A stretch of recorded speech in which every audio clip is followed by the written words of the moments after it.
What is a layer in TensorFlow for building AI models? Have you ever wondered how artificial intelligence models learn from data? One of the key components in this process is something called a layer.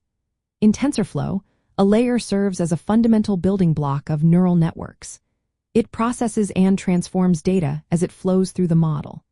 Each layer is made up of a group of neurons or units that perform specific computations on the input data and then pass the results to the next layer.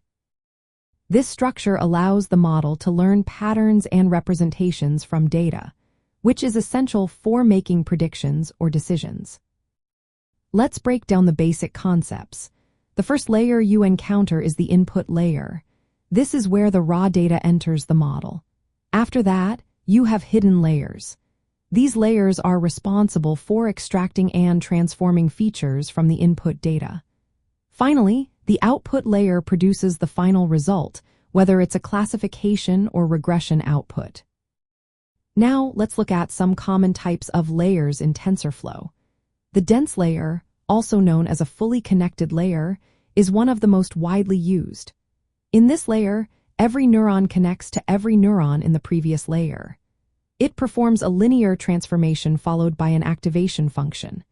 This function introduces nonlinearity, allowing the model to learn complex patterns.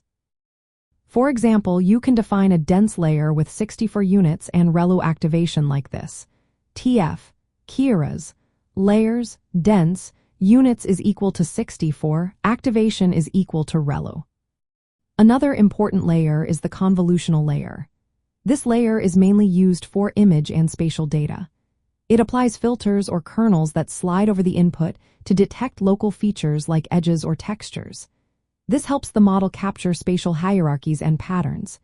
You can define a convolutional layer with 32 filters and a kernel size of 3 by 3 like this. TF, Keras, layers. Conv2D, filters is equal to 32, kernel size is equal to 33. Activation is equal to ReLU. Then we have the pooling layer. This layer reduces the spatial size of the data, which decreases the computational load and helps control overfitting. Two common types of pooling are max pooling and average pooling.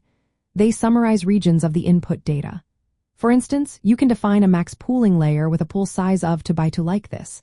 TF, Keras, layers, max pooling to D, pool size is equal to 22. So how do these layers work together? Layers accept tensors, which are multidimensional arrays, as input and output transform tensors. By stacking layers, TensorFlow models can build complex functions that map inputs to outputs. Activation functions within layers, such as ReLU, sigmoid, or tan, introduce nonlinearities that are essential for modeling complex relationships. In terms of applications, layers in TensorFlow are crucial for building various artificial intelligence models. Tools like ChatGPT, DALL, and Midjourney relying on deep learning architectures with many layers. These layers help automate tasks, analyze data, or generate content in productivity plugins and AI applications. Understanding layers also connects to the ethics of artificial intelligence. The design and training of these layers can impact model behavior, fairness, and transparency. So, a layer in TensorFlow is a modular unit that processes data within a neural network.